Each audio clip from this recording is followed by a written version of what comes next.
Bonjour, je m'appelle Colombeni, j'ai 22 ans, je suis en troisième année de licence, enfin je viens d'avoir ma licence et cette année je passe à la première année du master.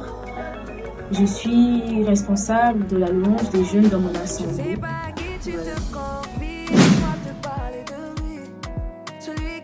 Oui, j'ai des merveilleux frères et sœurs. En tout cas, ils sont nombreux. Je pourrais même pas les citer ici. Vraiment, j'ai des frères et sœurs. Et ce sont des merveilleux frères et sœurs. Et je suis ni célibataire, ni en couple. Mais en tout cas, je ne suis pas un cœur à prendre.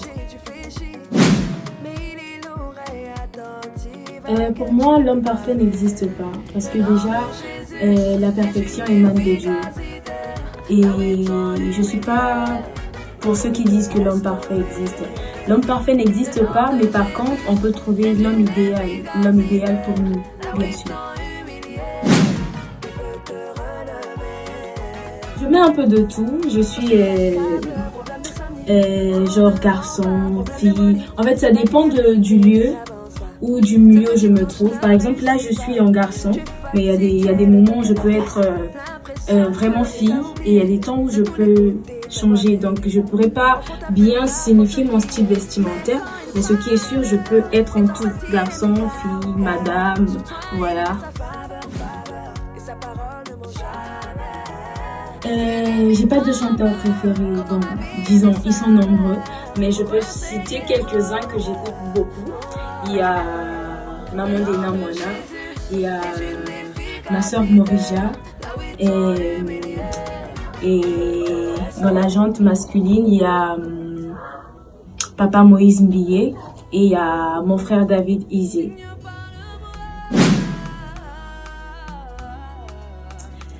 Et déjà, quand je suis avec mes copines et que je sens que la chose ne me plaît pas ou je sais que je vais m'énerver, face à ça, j'ai plusieurs manières d'agir. Il y a des fois où je peux juste rigoler et il y a d'autres fois où je peux m'éclipser, être dans mon coin pour éviter un peu de dire certaines choses qui pourra les blesser, qui pourra me blesser également à la suite. Du coup, je préfère m'éloigner un peu un moment et puis revenir plus tard. Ma première priorité, disons, avant j'avais d'autres priorités, vraiment d'autres priorités, par exemple finir mes études, travailler, avoir un bon travail, et un travail qui pourra faire de moi une personne, je dirais une personnalité. Mais aujourd'hui, cette priorité qui était avant n'est plus la même. Aujourd'hui, ma première priorité, c'est de gagner des âmes et accomplir la mission pour laquelle Dieu m'a assigné sur cette terre.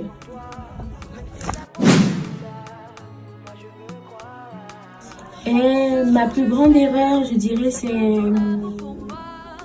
c'est d'avoir reporté certaines choses plusieurs fois. Par exemple, quand on venait me parler de Jésus, alors que j'avais un certain âge, je me disais que j'avais encore le temps. Je pouvais faire ce que je voulais.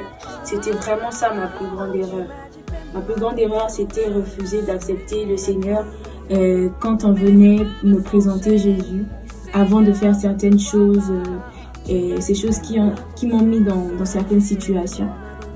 Et c'est ça que je regrette le plus, d'avoir peut-être, je dirais pas accepté le Seigneur en retard, mais d'avoir repoussé cela à beaucoup de temps.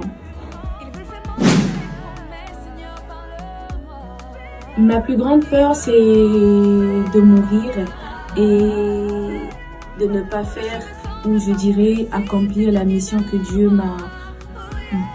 pour laquelle Dieu m'a envoyé sur cette terre. C'est ma plus grande peur. J'ai peur de mourir et de ne pas accomplir même le minimum de la mission que Dieu m'a assignée sur cette terre. C'est ça ma plus grande peur.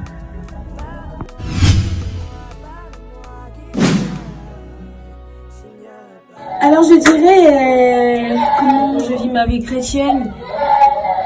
Et c'est déjà la plus belle histoire que je peux dire.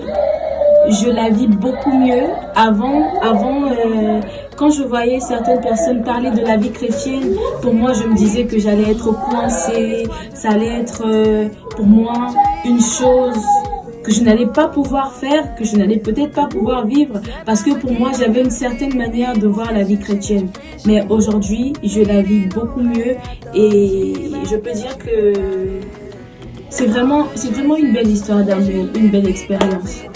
Je la vis très bien.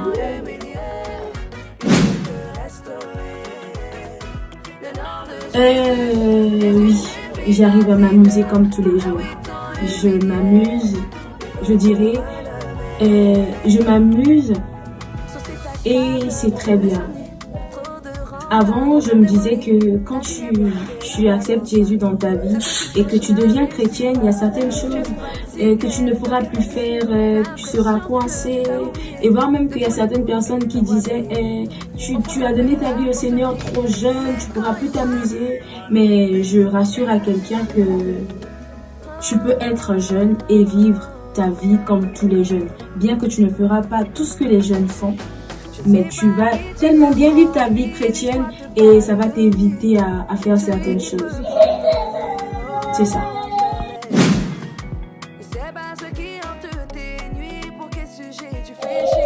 Alors, s'il y a une chose que je peux dire à un jeune comme moi, qui se dit que j'ai encore le temps, déjà quand nous partons pour évangéliser, gagner des âmes, il y a des gens qui se disent non, je suis encore trop jeune, j'ai encore le temps pour donner ma vie au Seigneur. Je veux dire à un jeune qui croit qu'il a encore le temps et que Jésus ne reviendra peut-être pas maintenant. C'est ce que les jeunes d'aujourd'hui disent. Depuis qu'on a commencé à attendre le Seigneur, il ne revient pas. Mais je veux dire à un jeune que Jésus ne peut ne pas revenir maintenant, mais la mort peut te surprendre. Toi qui te dis être trop jeune pour donner ta vie au Seigneur, laisse-moi te dire que ce n'est pas ce qu'on souhaite, mais la mort peut te surprendre et ça sera vraiment pas bien, vraiment pas beau que tu meurs sans connaître le Seigneur. Et je veux encore te dire que la vie chrétienne n'est pas cette vie que les gens ont eu à dire certaines choses, que quand on est chrétien, on ne peut pas faire ci, on ne peut pas faire ça. Je veux rassurer à un jeune qu'il est mieux de donner ta vie au Seigneur. C'est la meilleure des décisions que tu peux prendre de ta vie. Et cela te permet de ne pas seulement gagner ici, mais de gagner ici. Et quand tu seras mort à l'éternité, parce que quand nous avons Jésus dans notre vie, nous gagnons des richesses ici, mais nous gagnons également des richesses dans les cieux. Merci. Coucou, salut, bonjour, c'est Colombe. Retrouvez-moi dans 11 questions. Tout à l'heure, bisous.